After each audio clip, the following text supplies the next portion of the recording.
Tsy maintsy mifanampy ary miray hina ny mpitandro filaminana mba hahafana mamany olona ny tsy fandriam-pahalemana izay nahazovana tatoato izay. Hoy ny général de division Ramiandro Soujean de Dieu Daniel, commandant gendarmerie nationale, nandritry ny tafatafa nataon'ny commandant gendarmerie ny tsindriny mafy ny firaisan-kina eo amin'ny mpitandro filaminana mitambatra ny amin'ny fanatanteran'izy ireo ny asany ary mila hita sy fantatry ny vahoaka ny mpitandro filaminana amin'ny toerana rehetra misy azy ireo. Eo amin'le famondronan-kera zany tsy maintsy atao amin'izao, tsy maintsy atao zany famondronan-kera eo amin'ny mpitandro amin'ny filaminana, zany eo amin'ny police nationale, eo amin'ny police pirenena, eo amin'ny gendarmerie pirenena sy ny tafika malagasy zany. Eo amin'ny raha misy trangana tsy fandriam-pahalemana amin'ny faritra anankiray zany amina toerana anankiray dia tsy maintsy miara-mirohotra ireo ery anankitelo ireo zany mitambatra mamany ny olan'iny. Eo amin'ny resaka fanadiadiana moa zany na enquête na ohatran'izany dia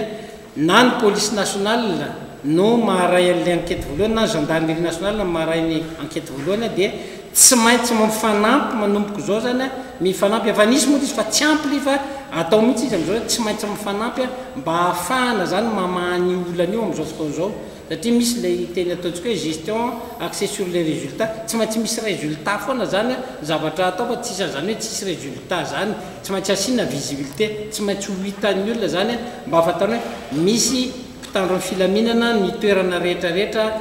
amin'ny toerana rehetrarehetra ato anatin'ny faritra zany na anatin'ny faritany raha ohatra ka zay ny mahamety azy ihany koa. Io zany tsy voatery hoe eto Mahajanga ihany na ato amin'ny faritra Boeny fa na ny Sofia zany na ny Melaka dia tsy maintsy misy an'io. Voaresaka nandritry ny fihaonana tamin'ny mpanao gazety ny mikasika ireo basy miparitaka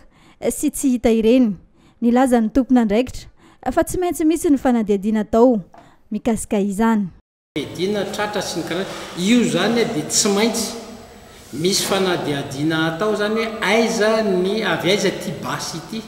Raha ohatra izy basy ny mpitandro filaminana dia tsy maintsy ho fantatra. Raha ohatra izy basy tsy an'ny mpitandro filaminana dia tsy maintsy ho fantatra hoe avy aiza no nisy ny reto bala sy basy reto. Zay zany tsy maintsy ahenonareo an'io zavatra io satria tsy mora manao an'io zavatra io satria ny basy rehetra eto Madagasikara na dia efa enregistré aza dia tsy maintsy